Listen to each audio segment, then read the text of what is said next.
যুক্তরাষ্ট্রে শাটডাউন ঘিরে ব্যাপক কর্মী ছাঁটাইয়ের সংখ্যা দেখা দিয়েছে। এই পরিস্থিতিকে মার্কিন প্রেসিডেন্ট ডোনাল্ড ট্রাম্প স্থায়ীভাবে কর্মী ছাঁটাইয়ের অজুহাত হিসেবে ব্যবহার করতে পারেন বলেও আশঙ্কা করছেন বিশ্লেষকরা।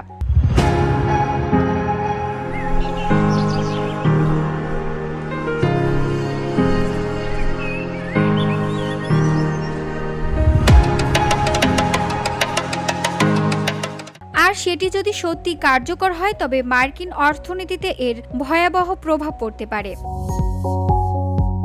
যুক্তরাষ্ট্রে ১ অক্টোবর থেকে নতুন অর্থবছর শুরু হয়। অর্থবছর শুরুর প্রথম দিনেই বিগত ৬ বছরের মধ্যে প্রথমবারের মতো সরকার কার্যত বন্ধ হয়ে গেছে। জাতীয় কংগ্রেস অস্থায়ী অর্থায়ন বিল পাশে ব্যর্থ হওয়ায় ফেডারেল সংস্থাগুলোর কার্যক্রমে তহবিলের ঘাটতি দেখা দিয়েছে। জাতীয় কংগ্রেস অস্থায়ী অর্থায়ন বিল পাশে ব্যর্থ হওয়ায় ফেডারেল সংস্থাগুলোর কার্যক্রমে তহবিলের ঘাটতি দেখা দিয়েছে। অর্থনীতিবিদদের মতে এই ধরনের স্থবিরতা কতদিন স্থায়ী হবে তার ওপরই এর প্রভাব নির্ভর করছে।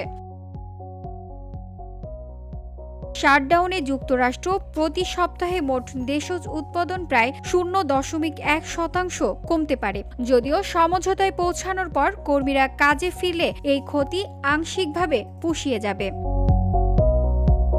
শাটডাউনের আরেকটি গুরুত্বপূর্ণ প্রভাব পড়েছে অর্থনৈতিক অনিশ্চয়তার উপর। অক্টোবরের শেষ ভাগে ফেডারেল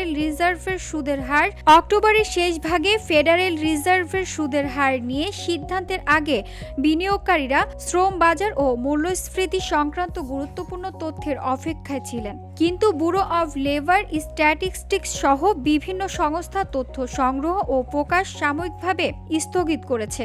এর ফলে বাজারে অনিশ্চয়তা আরও বেড়েছে। VOD Bangla news desk.